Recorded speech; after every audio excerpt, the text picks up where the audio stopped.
All right, I am here to talk about another cameo for use with Shang Tsung. Today, I'm going to be talking about Jax. Jax is a pretty suboptimal pick for Shang Tsung, but today I'm going to go over all of his moves, how they fit into Shang's game plan, what they do in general, and why you would use them and when you would use them. So, we'll begin by talking about what I think is his least useful move, which is Energy Wave, his down cameo. As you can see, that's what it does. It's a mid, 60 damage. Summon cameo, comes out in 25 frames. And this is an okay move, but not terribly useful in most scenarios. So, as you can see, when you get a hit with it, it pushes your opponent full screen. Can't go back any further. Lets us start our zoning, which is not bad. And, 60 damage is fine. It's not amazing. It's good for one hit. But when we're using it at the end of a combo or something like this, we could end up with a good distance. However, we're never going to use it to end a combo because we can push our opponent's full screen with our own moves like injection. So that deals more damage and fits into our combo structure better, so there's really no reason to use Energy Wave at the end of combos.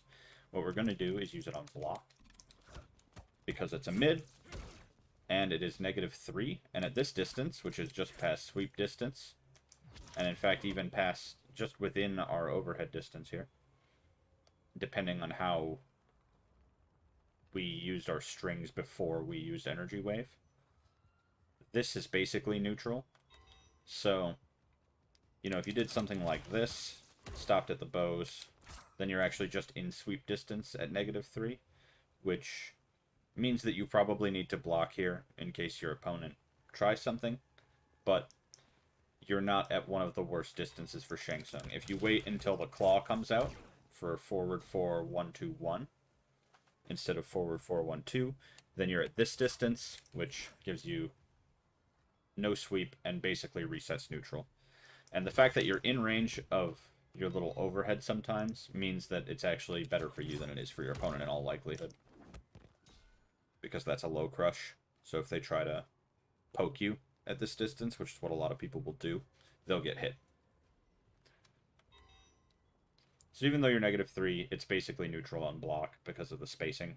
You're never gonna be in range of a 6 or 7 or 6 or even 8 or 9 frame move here. Except for like maybe Johnny Cage's forward 3, you're probably not in range of that either, honestly. So you're essentially in neutral, and that's pretty decent on block. It does have some problems on block, though. The big problem is that this move is punishable before it connects. So anytime you do this, you can just get smacked out of it, and this can happen for a full combo. Now, Liu Kang has a 6 frame high, but we're going to use a 7 frame low to demonstrate that you can combo out of this. Right there. Right there. Right there. Right there. There's really nothing that you can do that Liu Kang cannot, or anybody cannot punish. If they think that Jax is coming out, they're going to press. And if they press, they're going to hit before Jax comes out and stop the whole animation. However, 25 frames is a little bit tight on this. This is not the most punishable move that a cameo does on summon that you're going to use on block. It's not as bad as something like Scorpion's overhead or anything like that. However, it has a lot less reward if it hits than those things do. So, it's an okay move. It's not making block pressure, but it is making blocking less deadly for Shang Tsung. There are a lot of times where, if you block this, I'm -7 and I'm in your face, so you kind of just get to do whatever you want. Liu Kang can actually punish this, and any character can, of course, just start any string they want or grab you. So, it's not usually a great place to be. And even if you end short, -5 isn't exactly the best for making staggers. It's okay, but it's not great. -6 here. If you end throwing your elbows, you're -6. Or, yeah, even if you end with the claw, you're -11, and that's just punishable. So this is better than a lot of those things. And sometimes it'll hit your opponent and send them full screen, which we like. On top of that, the cooldown for this move is actually really, really quick. As you can see, Jax is recovering even as he just starts being on screen. Using this on block basically just doesn't spend your Kameo at all. By the time it's relevant, you'll have him back. So it's a move to use often, as long as you haven't been using Jax on other things.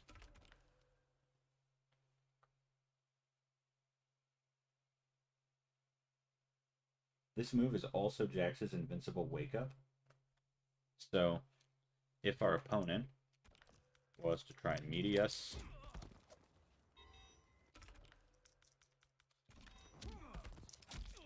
like that, we can see whether or not this really works as an invincible wake up.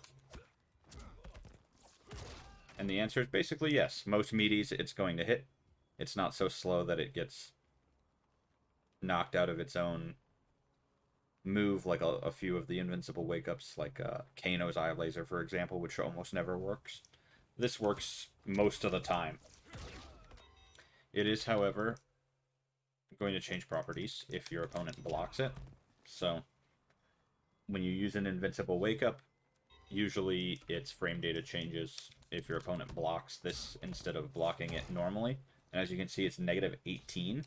But it's -18 at a pretty aggressive spacing here. I mean, most people can probably punish this with a projectile or like shadow kick or some kind of... Liu Kang could probably do a flying kick. There's options, right? There are things that can punish it, but your opponent might not be aware that they can punish it, and they might not know the move to punish it, even if they're aware that it is punishable. So, this is a reasonably safe move to use as an invincible wake-up, even if it is a little bit dangerous. And if your opponent knows that they can hit you, they're going to demonstrate that the first time you try it, and then you know whether or not this move is super risky, because your opponent has told you they can punish it. If they do punish it, it's going to be something like a single hit punish. It might be high damage for a projectile or something like that, but it's not like you're getting full comboed every time you do this. Maybe luckier characters like Reptile could be able to full combo you. People with really incredible spacing, maybe Ashra. So, the next move that I'm going to talk about for Jax is his backbreaker. Close and far backbreaker are basically the same move. They just have different spacing. This is far, and this is close. So it basically just depends where your opponent is when Jax goes to grab them. But as you could see, this does not hit standing opponents. This only hits airborne opponents. And because it is a 49 frame startup, this is not a good anti-air. This is not something you're not gonna see your opponent jump and then toss Jax out hoping that he snatches them out of the air. You're gonna have to keep using standing 4 or your bed of spikes to catch people who jump. But what this move really does, like most Kameo moves that only hit airborne opponents, is extend combos. So if your opponent gets hit, Jax can go up and grab them. And as you can see, he has a whole big animation where he breaks their back and then tosses them. And he tosses them pretty far. As you can see, we're almost full screen when he tosses our opponent. However, that long animation, because this move is an ambush that we can use at any time, means that we can do form stealer combos. As Jax is breaking their back, we turn into them, and then before he tosses them, we start hitting them again. And this is true even if we don't want to do a form stealer. We can just use Jax to extend combos. like that. In this example, Shang actually got less damage than he would have by himself, but you can do better than that. You can use him to, because of his long animation, you can use him to create routes that are just higher damage than your normal routes. You can get almost to the same damage that you would if you spent a bar using Shang's EX skulls in my testing. You can probably do better than that. It's just what I've found, is that you can get to a pretty reasonably high amount of damage with Jax, but it's not amazing. However, on other characters, it is pretty amazing. Jax can facilitate really high damage, long combos for several characters in the cast, and if you're fighting against them and you want to form steal and turn into them for the fight, somebody like Raiden gets a lot out of Jax.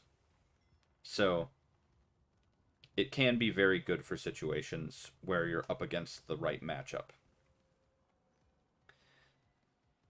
Overall, I think this move is something that you're mostly going to be using for form stealer stuff, but it is very good at that. This animation is long, and the form stealer combos that it makes are very easy to perform because of how long it is. So, there is no need to get all in your head about your form stealer combos when you have Jax. With somebody like Kano, it can require a lot of precision, but with Jax, it does not. You have a lot of time. And his final move is his ground pound, and this is kind of the star of the show. This is the move that everybody is really using. If they like Jax, this is the move they like. Now, as you can see, this move is unblockable. We're going to set our opponent to block all, and then we're going to summon Jax for his ground pound. Unblockable. 50 damage, and our opponent gets shot up into the air. And this time that they're shot up into the air can be used to juggle them. So,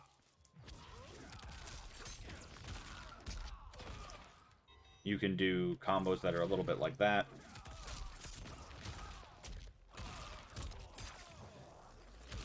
And in my experience, you can get around somewhere around 300 damage very easily off of a ground pound conversion. So it's an unblockable that bounces people up in the air for a good long time, but it has some weird properties. So when your opponent is blocking, as you can see, they get bounced up just like normal. When your opponent is crouch blocking, however, something different happens, which is that. No juggle. This is also true if your opponent is in hit stun or block stun. So like if you're doing this, as you can see, he did his little micro bit instead of a full bounce. However, if your opponent is not actually blocking low, they still get bounced if they're just crouching, but not blocking.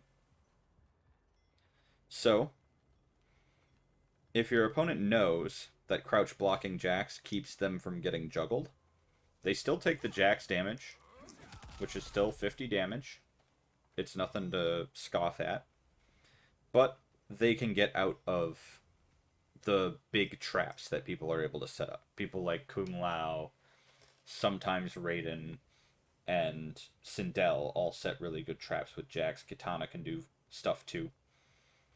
And if your opponent is crouch blocking, they can, in fact, mitigate the damage they take from that, but they can't stop some of the unblockable setups. Unfortunately, Shang does not have good unblockable setups for Jax. We can do something like this, where we keep our opponent in block stun for a really long time. But we can't do something like where we're in the air and our opponent has to block and then they get hit by Jax the way that those other characters can.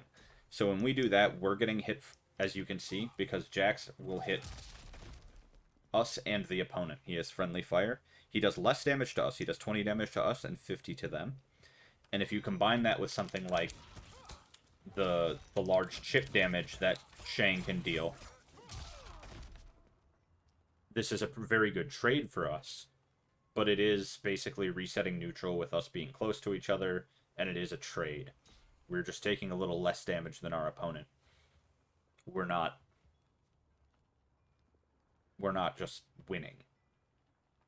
Now, there are situations where this can create a checkmate scenario. If you have your opponent in the corner and they block your forward 4, they can just die to the Jack's ground pound. They're still in block stun when the ground pound comes out, and it hits us both, and they die, and we don't.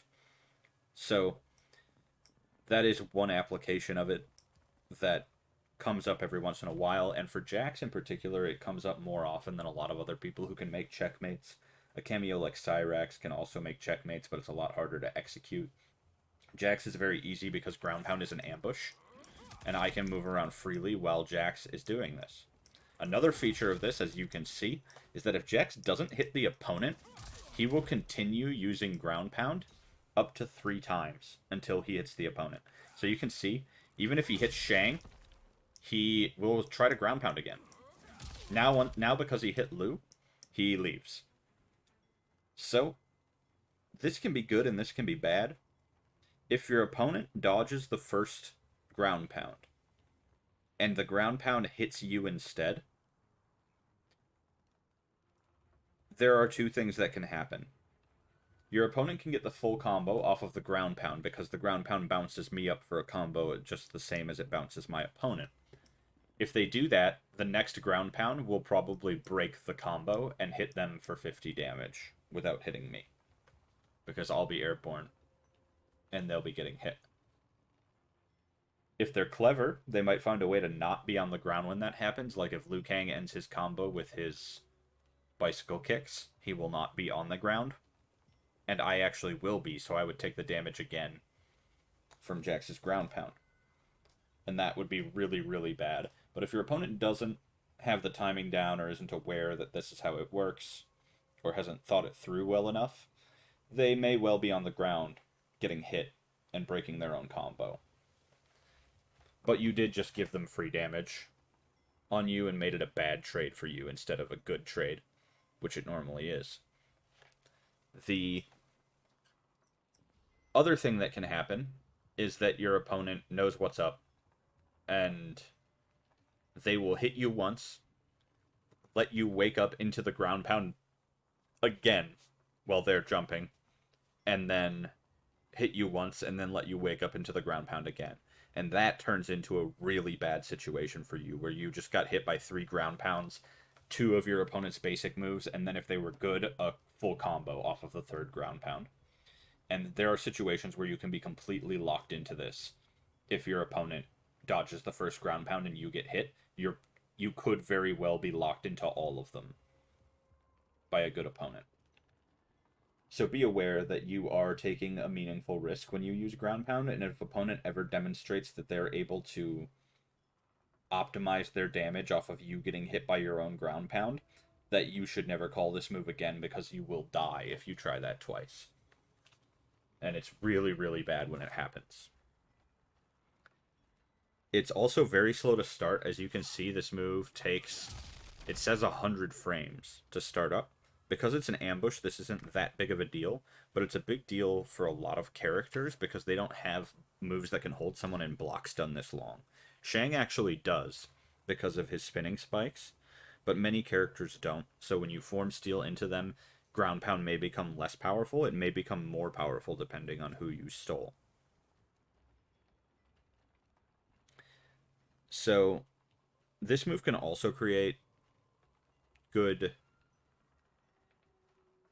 pressure, because if you use it as a stagger, you can go, oh, we're going into this, and then you thought I was going to spinning spikes, but instead I jump, and if you get caught by ground pound, then you'll be juggled up for a combo. And you can also do some form steal jukes. So you could do like that, because your opponent expects you to continue the pressure, and they see Jax coming out, and they expect that they're going to have to block Jax. Like, they see a Kameo and think, oh, I have to block the Kameo, but then I just form steal and jump. And then you might be able to get a full combo as your form stole an opponent with the damage buff from form steal, because the ground pound connected. And that is an interesting way to use Jax. It is a little bit of a thing you have to be attuned to and try to learn how to do if you decide you want to play Jax with Shang. But it's possible, and it's likely to get most opponents at least once because it is not a common strategy at all. So, Jax's move list is not terribly long, and there's really just not that much to say about it for Shang. So that is leading me into my overall thoughts. I am going to include his throws in the overall section here. His throw is very special.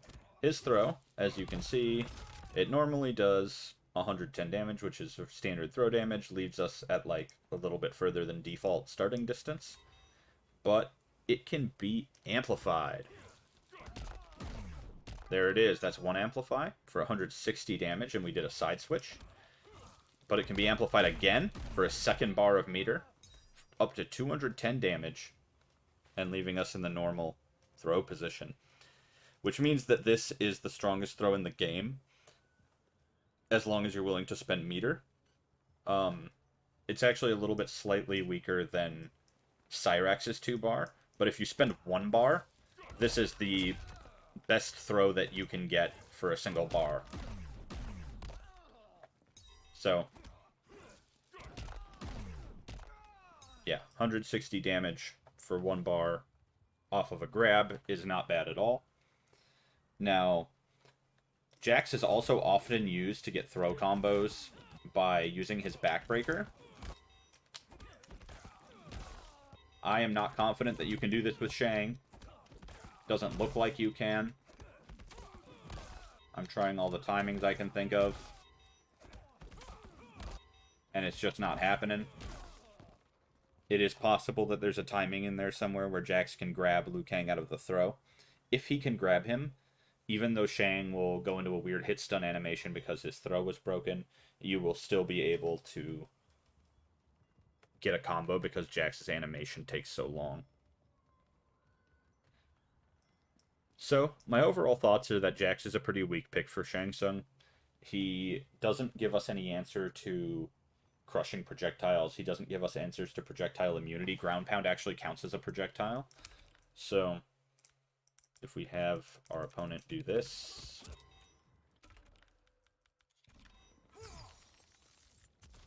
they will demonstrate that ground pound is going to get beaten by projectile immunity, like that. So that's really bad, and makes this really hard to stomach in those matchups. And his answer to crushing projectiles is basically like, oh, he could be in front of us doing this for a really long time and eat the crushing projectile. It's not a great answer. And he doesn't really add anything to our zoning. Sometimes ground pound with zoning can be kind of interesting. Like, it's not impossible to use it, but it doesn't go full screen. It sits right about where the end of that big seismic burst looks like it is. That's the actual hitbox.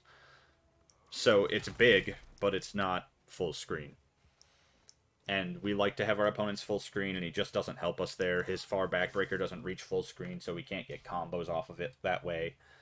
We could get combos off of, like, bringing people in with our skulls, and then using backbreaker.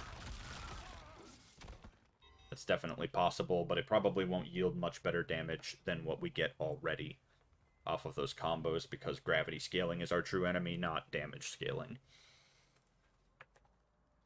But we do have bad damage scaling off of a triple skull. So, between that and his up-close game doesn't give us pressure, it just gives us extra safety. We're already kind of safe.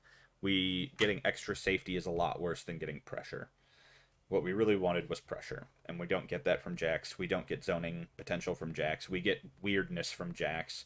We get a little bit of extra combo stuff, but we do get a really good form stealer utility. It's very, very easy to use form stealer with Jax, and you can kind of just toss it in at the end of combos because Jax's animation is so long. So it's something to think about if you really are in love with form stealer. You might consider taking Jax and using him to facilitate that in the most aggressive and high damage way you can. Anyway, thanks for watching. If you enjoyed the video, give me a like, a comment, a subscribe. Go follow my Twitch, which is linked below, and join my Discord, which is also linked below. I'll see you in the next one.